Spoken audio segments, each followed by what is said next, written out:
In the remote hills of East Texas, where the pine forests meet endless plains, there once stood a series of camps promising salvation to the damned.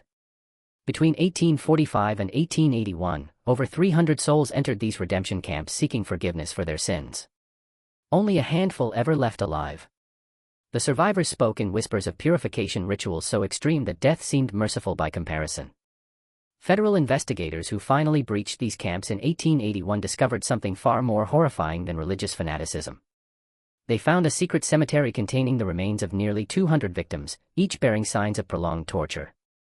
But what they discovered in the Damnation family's private ledgers would shake the very foundations of frontier justice, revealing a criminal enterprise so elaborate it had operated undetected for over 3 decades. Tonight, we uncover the complete story of the most successful serial killers in American frontier history and the twisted salvation they offered to the desperate and damned. Before we continue with the story of the Damnation family and their reign of terror disguised as salvation, let me ask you something. This channel isn't for everyone, only for those brave enough to face the darkest chapters of American history. If you're one of the few who can handle stories like this, hit that subscribe button and let me know in the comments what state you're listening from. The truth we're about to uncover will challenge everything you thought you knew about faith, justice, and the price of redemption on the American frontier. The year was 1845, and Texas had just joined the Union as the 28th state after nearly a decade as an independent republic. The frontier was a vast, lawless expanse where desperate men and women fled from their pasts, seeking redemption or ruin in equal measure. It was a land where a man's word was his bond, where justice often came at the end of a rope, and where religious fervor burned as hot as the summer sun. Along the dusty trails connecting sparse settlements scattered across hundreds of miles, word began to spread of 3 brothers who offered something precious to the damned: immediate salvation through purification of the flesh. The Damnation family, preacher Malachi, evangelist Cornelius, and prophet Jebediah, had arrived in Texas from Arkansas in early 1845, carrying letters of recommendation from various Baptist and Methodist congregations throughout the South. Preacher Malachi Damnation stood 6 feet tall with penetrating gray eyes that seemed to look straight into a man's soul. His black hair was always perfectly groomed, and his voice possessed an otherworldly quality that could make hardened killers weep like children. At 35, he was the eldest and most charismatic of the 3 brothers, capable of delivering sermons that left audiences both terrified and exhilarated. Evangelist Cornelius, 2 years younger, possessed an uncanny ability to read the guilt written on a person's face.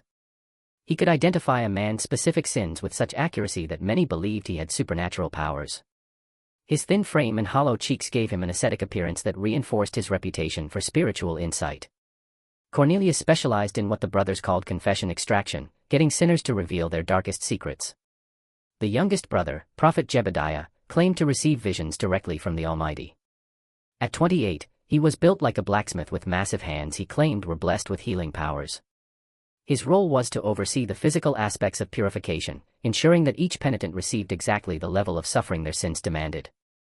Together, they established a network of redemption camps along the most desolate stretches of East Texas, where the cypress swamps met the piney woods, and civilization felt like a distant memory. The camps appeared modest from the outside, canvas tents arranged in perfect circles around rough wooden crosses with a central fire pit where the brothers would preach to gatherings of desperate souls. The clientele was exactly what one would expect on the frontier. Cowboys fleeing rustling charges, prostitutes seeking escape from brutal brothel owners, gamblers drowning in insurmountable debt, murderers running from vigilante justice, and deserters from both the Mexican War and various Indian conflicts. But the camps also attracted a surprising number of seemingly respectable citizens, merchants guilty of fraud, politicians fleeing corruption scandals, and even some legitimate seekers of spiritual guidance who had heard of the brothers' reputation for miraculous transformations. The Damnation brothers preached a harsh gospel of immediate purification that resonated with the violent, unforgiving nature of frontier life. Sin must be burned away like chaff in the fire, Malachi would thunder, his voice echoing through the pines as flames danced across his angular face. The flesh must suffer so the spirit can soar to eternal glory. There are no shortcuts to salvation, only the narrow path of pain that leads to paradise. Their reputation for producing miraculous transformations spread throughout Texas and into neighboring states. According to testimonials that appeared regularly in frontier newspapers, men entered the camps as hardened sinners and emerged as new creations, gentle as lambs, pure as mountain snow, ready to spread the gospel to the furthest corners of the earth. It was on a sweltering August night in 1847 that the first disturbing reports began to surface, though few paid attention at the time. A cattle driver named Samuel Hartwell had stumbled into the town of Marshall, Texas, barely alive and speaking in terrified whispers about what he had witnessed at a redemption camp near the mysterious waters of Caddo Lake. Hartwell's appearance was shocking to those who had known him before his spiritual journey. Once a robust man in his 30s, he now appeared gaunt and prematurely aged, his hair having turned completely white. His hands shook uncontrollably, and he would flinch violently at unexpected sounds. Most disturbing were his eyes, once bright blue, they now held a hollow, haunted quality that suggested he had seen things no man should witness. His story was fragmented, told between fits of trembling and moments of catatonic silence that could last for hours. According to the local pastor who took him in, Hartwell would wake each night screaming about the pit of purification and the screaming that never stopped. During his more lucid moments, he spoke of arriving at the camp seeking forgiveness for killing a man in a saloon fight over a disputed card game. They said the pain would cleanse my soul, Hartwell whispered to Pastor William Matthews, his voice barely audible even in the silence of the church. Brother Malachi looked into my eyes and told me exactly what I had done. Not just the killing, but things I'd never told another living soul. He knew about the money I'd stolen from my mother before leaving Arkansas. He knew about the woman I'd left pregnant in New Orleans. He knew everything. According to Hartwell's account, the purification process began immediately upon arrival at the camp. New penitents were stripped of all possessions, including their clothes, and given rough burlap robes to wear. They were then required to confess not only the sin that had brought them to the camp, but every transgression they had ever committed, no matter how minor. Brother Cornelius would sit across from you with this ledger, Hartwell recalled, his voice taking on a monotone quality, as if reciting from memory. He'd write down everything you said, and if he suspected you were holding something back, Brother Jebediah would use his gifts to help you remember. Those hands of his, they could cause pain you couldn't imagine. The confession process could take days or even weeks depending on the perceived honesty of the penitent. Only when the brothers were satisfied that every sin had been revealed would the physical purification begin. This started with a complete fast, 7 days with nothing but water, during which the penitent was forced to dig their own grave as a symbol of their spiritual death. The hunger was nothing compared to what came next, Hartwell continued, his entire body beginning to shake as he recalled the memories. They called it the trial of fire. Beatings with leather whips that had metal fragments sewn into them. Each lash was supposed to represent a specific sin being scourged from your flesh, but it went on for hours, sometimes days. But the physical torture was only the beginning. Hartwell described ritualistic burials where penitents were placed in the graves they had dug and covered with dirt, leaving only their faces exposed. They would remain buried for varying lengths of time, sometimes minutes, sometimes hours, while the brothers prayed over them and declared their spiritual death complete. Some of them never came back up, Hartwell whispered, his eyes wide with remembered terror. Brother Malachi would stand over the graves and declare them perfectly purified. Said they'd been called home to glory. But I saw their faces when they went under. There was no peace, only absolute terror. The most horrifying aspect of Hartwell's account was his description of those who didn't survive the purification process. According to him, the brothers maintained that death during purification was the ultimate blessing, proof that the individual had achieved such complete spiritual cleansing that God had called them directly to paradise. They had a special ceremony for the ones who died, Hartwell recalled. Brother Malachi would read from the Bible while Brother Jebediah covered the grave, and then they'd plant a wooden cross and add the person's name to what they called the roll of the redeemed. They said these souls were the lucky ones. They'd skipped purgatory entirely. Local authorities in Marshall initially dismissed Hartwell's story as the ravings of a man broken by guilt and frontier madness. After all, no one had come forward to report missing persons, and the Damnation brothers had impeccable credentials.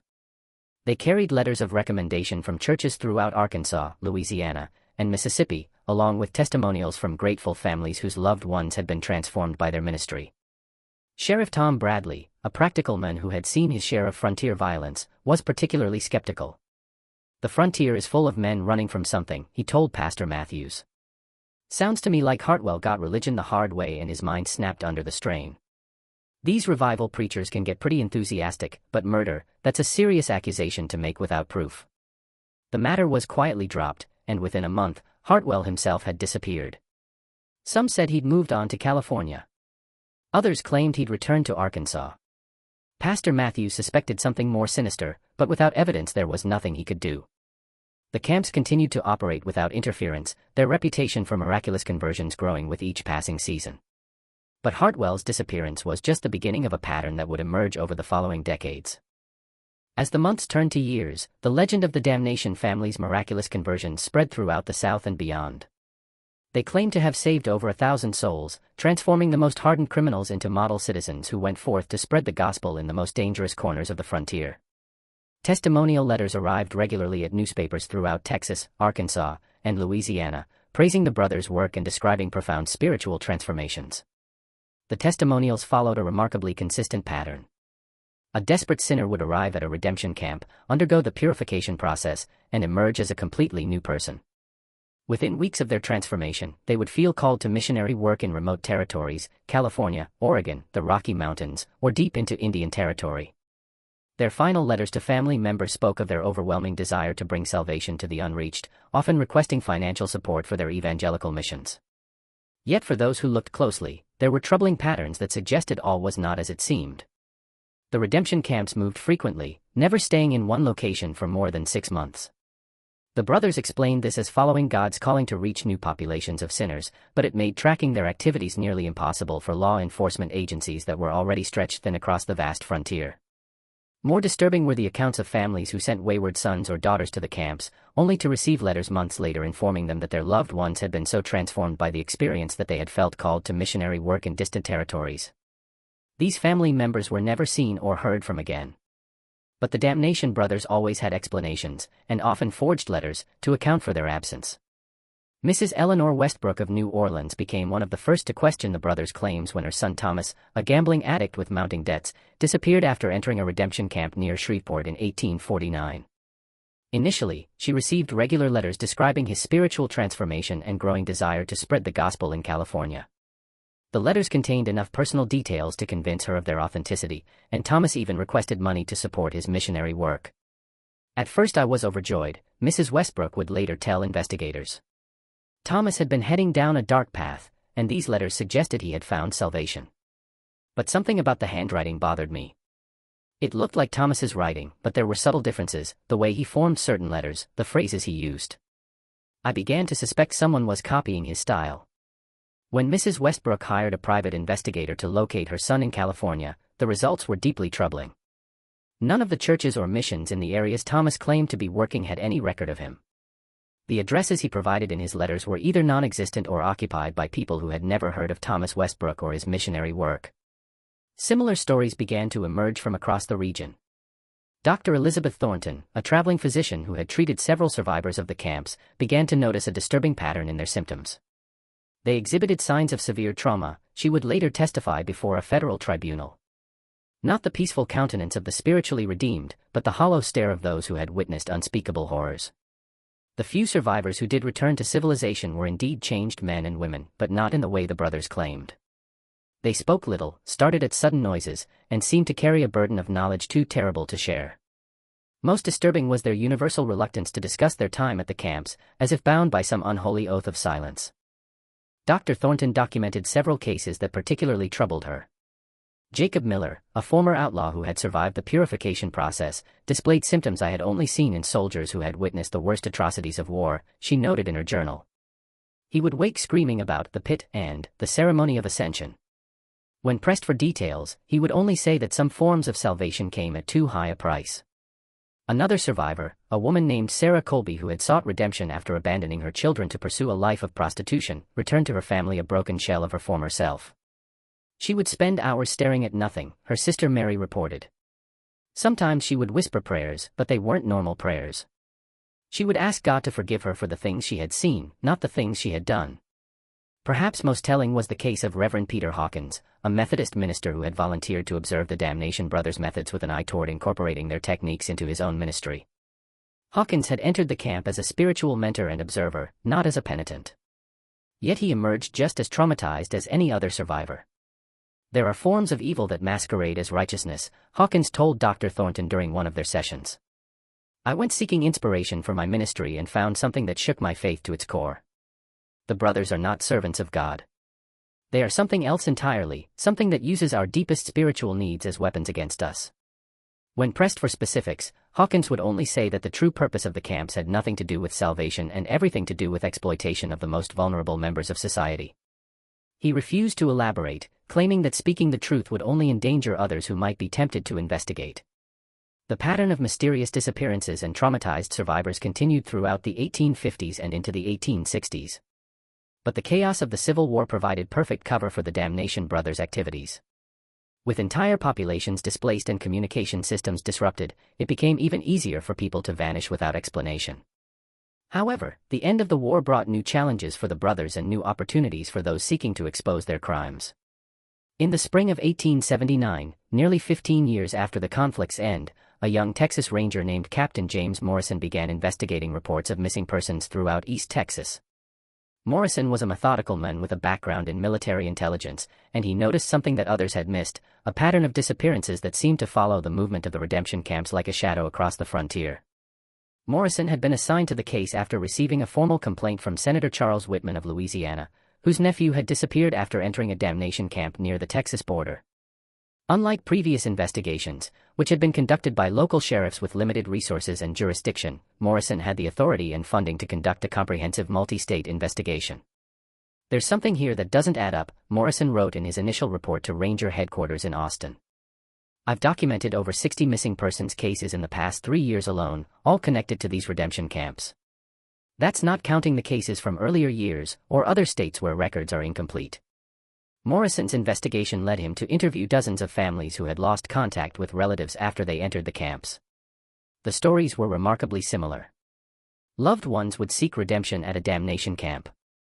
Correspondence would continue for several weeks describing their spiritual transformation, then abruptly cease with a final letter explaining their calling to missionary work in remote locations. The ranger's suspicions deepened when he attempted to verify these missionary claims. Letters sent to the addresses provided were invariably returned as undeliverable.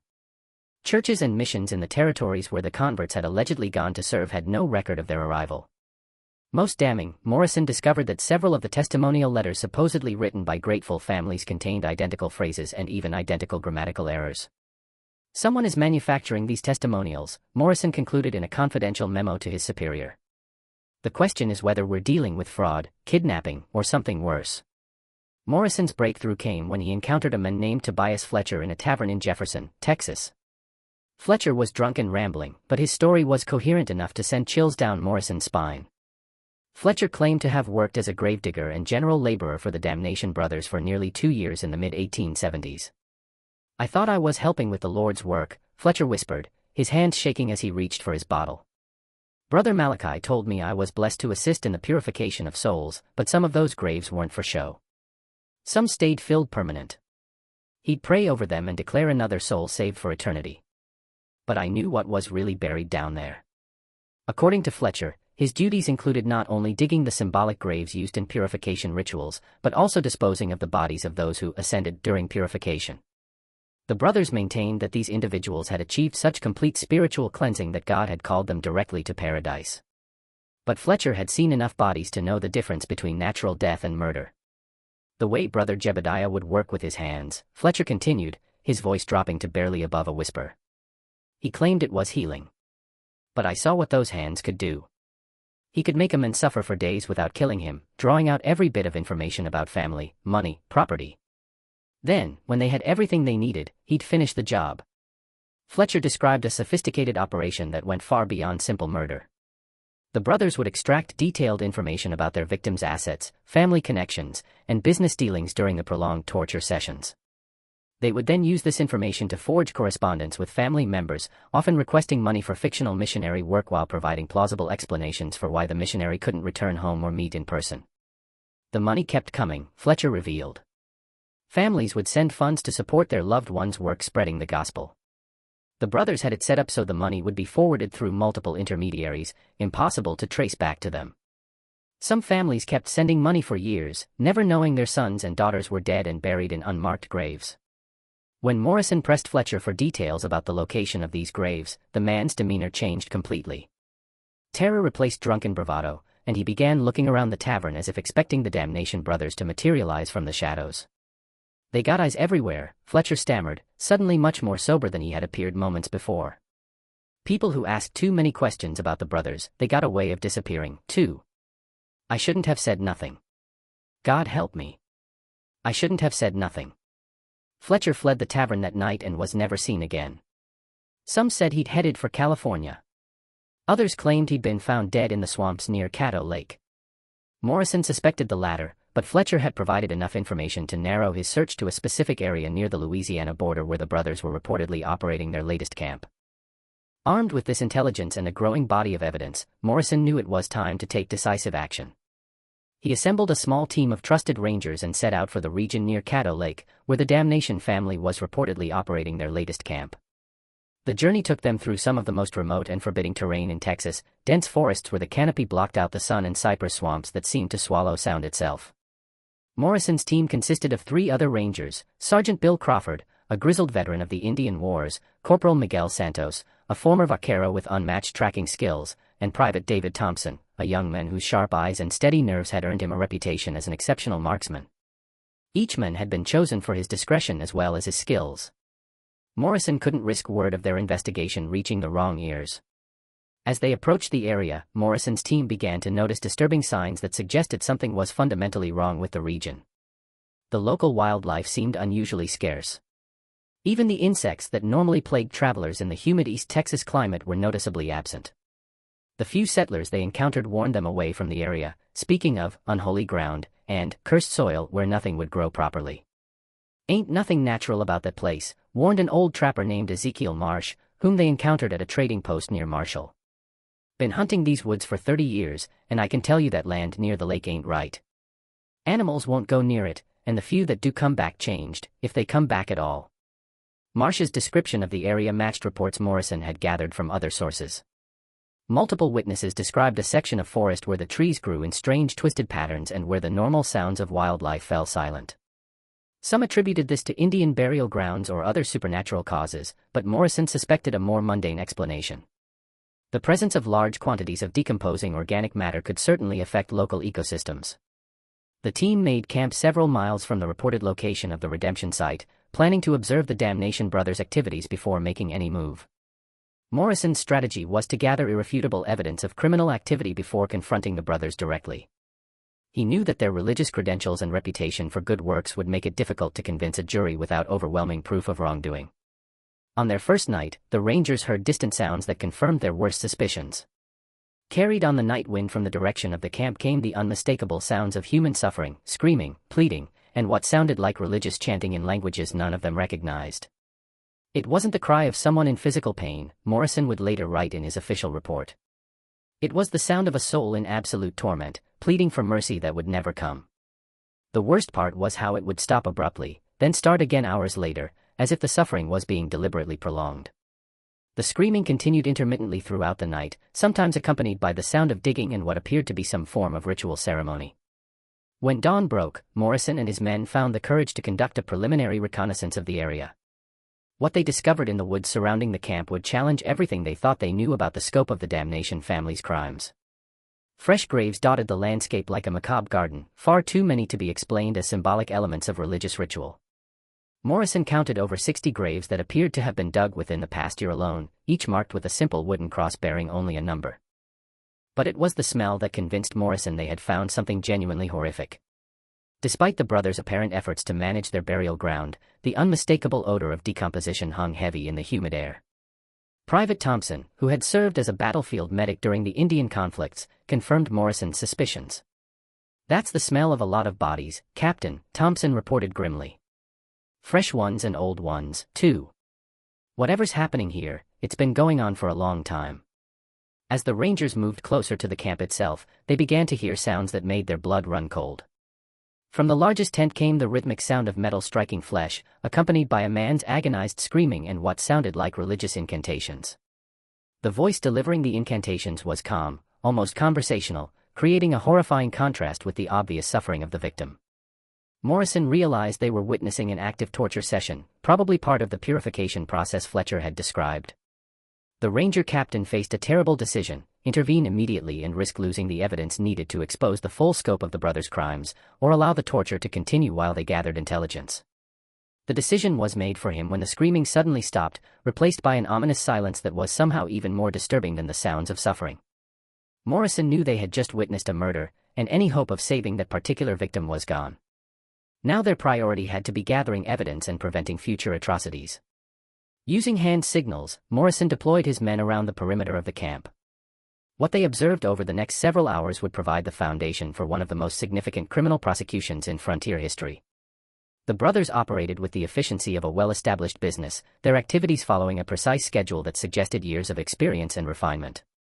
What Morrison and his team witnessed during their surveillance would soon lead them deeper into the investigation, revealing layer after layer of criminal sophistication that defied everything they thought they knew about frontier crime.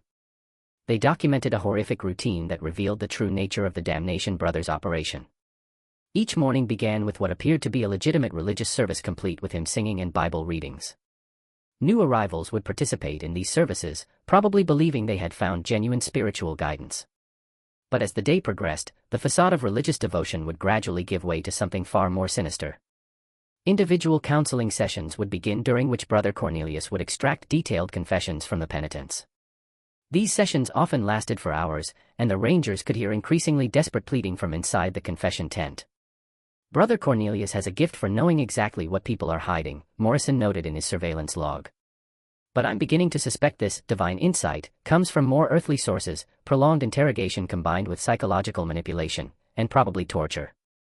The brothers had perfected a system for extracting not only confessions, but detailed information about their victims' financial assets, family connections, and anything else that might prove profitable.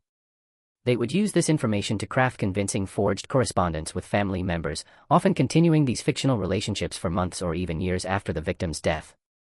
Private Thompson, who had positioned himself closest to the camp, reported observing Brother Jebediah's healing sessions, which were actually torture sessions designed to break down the victim's resistance. "He's got a collection of tools that would make a Spanish inquisitor proud," Thompson whispered during one of their nightly briefings. "And he knows exactly how to use them to cause maximum pain without killing too quickly." The most disturbing aspect of the brothers' operation was its systematic nature. They had clearly developed their methods over many years, refining their techniques for extracting information, forging documents, and disposing of bodies. The camp Morrison's team was observing was obviously not their first. It showed all the signs of a well-established operation that had been repeated many times in many locations. On the second night of their surveillance, the Rangers witnessed what the brothers called a ceremony of ascension, their euphemism for murder. A penitent who had apparently undergone several days of torture was brought to the center of the camp, where Brother Malachi delivered a lengthy sermon about the blessing of spiritual purification. The victim, barely conscious and showing obvious signs of prolonged abuse, was then ceremonially released from earthly bonds by Brother Jebediah. "They're not killing in a fit of religious madness," Morrison wrote in his report. "This is cold, calculated murder performed with the precision of a business transaction. The religious elements are just window dressing designed to provide psychological cover for the perpetrators and explain away the victim's disappearance." The ceremony concluded with the victim being buried in one of the numbered graves. Brother Malachi recorded the ascension in a leather-bound ledger. The Rangers realized they were witnessing the final step in a process that had probably been repeated hundreds of times over the past 3 decades. But Morrison's team also discovered evidence that the brothers' crimes extended far beyond simple murder for profit. Hidden in the woods surrounding the camp, they found what appeared to be a workshop where documents were forged and other criminal activities planned. The brothers had clearly been involved in everything from counterfeiting currency to fraud schemes that spanned multiple states. "We're not just dealing with serial killers," Morrison concluded after reviewing the evidence. "We're looking at one of the most sophisticated criminal enterprises in American history. These men have been using religion as a cover for every type of crime imaginable, and they've been doing it for decades." On their third day of surveillance, Morrison's team witnessed something that forced them to abandon their observation post and take immediate action. A family of 4, parents and 2 young children, arrived at the camp seeking family purification for what appeared to be relatively minor moral infractions.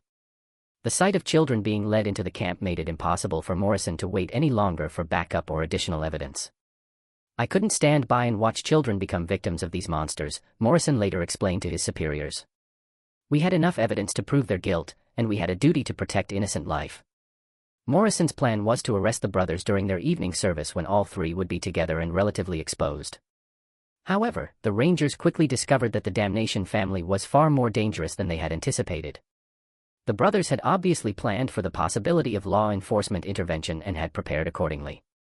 When Morrison's team moved in to make the arrests, they found themselves facing not only the 3 brothers, but also several heavily armed accomplices who had been posing as camp workers. What followed was a gunfight that lasted nearly an hour and left 2 of the accomplices dead and Sergeant Crawford wounded. During the battle, the Rangers were horrified to discover that some of the camp's penitents had been so thoroughly broken by their torture that they actually tried to defend their tormentors. These victims, apparently suffering from what would later be recognized as a form of psychological conditioning, believed that attacking the brothers would result in their own damnation. They begged us not to hurt their saviors, Private Thompson reported. Some of them actually threw themselves between us and the brothers, convinced that we were agents of Satan trying to prevent their purification. It was the most disturbing thing I've ever witnessed. The brothers themselves proved to be formidable opponents. Brother Malachi was an excellent marksman who had obviously seen combat before, while Brother Jebediah's massive size and strength made him dangerous even without weapons. Brother Cornelius, though physically less imposing, demonstrated an uncanny ability to manipulate people even in the midst of combat, using psychological tactics to confuse and demoralize the Rangers. The turning point came when Morrison managed to reach the tent where the brothers kept their records. Inside he found not only detailed accounts of their crimes, but also evidence of their true identities. The Damnation name was an alias. The brothers were actually the Blackwood family, wanted for murder and fraud in Arkansas, Louisiana, and Mississippi. Everything about them was a lie, Morrison discovered. Their names, their religious credentials, their testimonials, all carefully crafted fiction designed to provide cover for their criminal activities. They weren't misguided religious fanatics. They were career criminals who had found the perfect disguise. With their true identities exposed and their records in the hands of law enforcement, the brothers' resistance began to crumble. One by one, they were taken into custody, though not before Brother Cornelius made a final attempt to escape by taking one of the child victims as a hostage. The standoff that followed revealed the true depth of the brothers' depravity. When Morrison attempted to negotiate for the child's release, Brother Cornelius calmly explained that the child had already been marked for purification, and that killing him would actually be an act of mercy. "You don't understand the service we provide," Brother Cornelius told Morrison with chilling calm. "These people come to us broken, sinful, worthless. We give their lives meaning by allowing them to participate in something greater than themselves.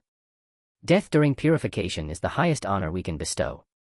It was Private Thompson who ended the standoff with a perfectly placed shot that wounded Brother Cornelius without harming the child.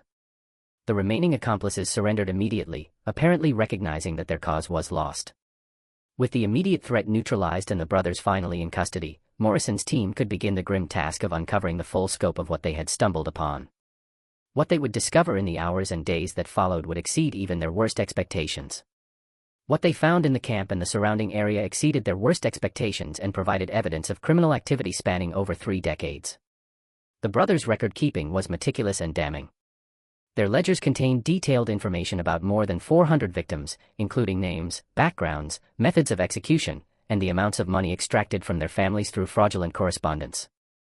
The records showed that the brothers had been operating since at least 1843, 2 years before their arrival in Texas. They kept records like it was a business, Morrison reported. Each victim was assigned a number, and they tracked everything: how much money was stolen, what information was extracted, even which torture methods were most effective for different types of people. It's the most coldly methodical approach to murder I've ever encountered. The physical evidence was equally horrifying. Excavation of the numbered graves revealed the remains of nearly 200 individuals, most showing signs of prolonged torture before death. The victims ranged in age from teenagers to elderly individuals and included both men and women from all walks of life. Forensic examination of the remains, conducted by Dr. Elizabeth Thornton and a team of medical experts brought in from Austin and New Orleans, revealed the sophisticated nature of the brothers' torture methods. They had clearly studied human anatomy and psychology, Dr. Thornton reported. Their techniques were designed to maximize suffering while keeping victims alive as long as possible. The discovery that shocked investigators most was evidence that the brothers had been experimenting with different methods of prolonged torture, apparently seeking to develop more effective interrogation techniques. Some victims showed signs of having been subjected to multiple different torture methods over extended periods, suggesting that their suffering had been used as a form of research. This wasn't just about extracting money or information, Morrison concluded. I believe these men derived genuine pleasure from causing suffering. The religious framework provided justification for their sadistic impulses while also attracting a steady supply of vulnerable victims. The workshop Morrison's team had discovered yielded additional evidence of the brothers' criminal versatility. In addition to document forgery equipment, they found printing plates for counterfeit currency, stolen religious artifacts that had been modified for torture purposes, and detailed maps showing the locations of other camps the brothers had operated throughout the South. Perhaps most disturbing was the discovery of what appeared to be a training manual written by Brother Malachi detailing methods for identifying and exploiting vulnerable individuals. The manual included psychological profiles of different types of victims, techniques for gaining their trust, and step-by-step instructions for extracting maximum value from each person before their death. They had turned human exploitation into a science, Dr. Thornton observed after reviewing the manual. Every aspect of their operation was calculated to maximize profit while minimizing risk of detection. It's a level of systematic evil that defies comprehension. The scope of the brothers' network became clear when investigators examined their correspondence with accomplices in other states. The Damnation family had not been operating alone. They were part of a larger criminal organization that included forgers, con artists, and even some corrupt law enforcement officials who had been paid to look the other way. But the brothers' crimes extended far beyond what had been discovered at this single camp. As word of their arrest spread throughout the region, a flood of new information began pouring in from across the South. Letters arrived from across the South describing similar camps and suspicious disappearances dating back to the early 1840s. Mrs. Catherine Phillips of Mobile, Alabama, wrote to authorities describing the disappearance of her husband in 1852 after he had attended a purification camp operated by three brothers who matched the description of the Damnations. Samuel received letters from our son for nearly 2 years after he left for the camp, she explained. The letters described his missionary work in California and requested money for his evangelical efforts. We sent over $800 before the letters stopped coming.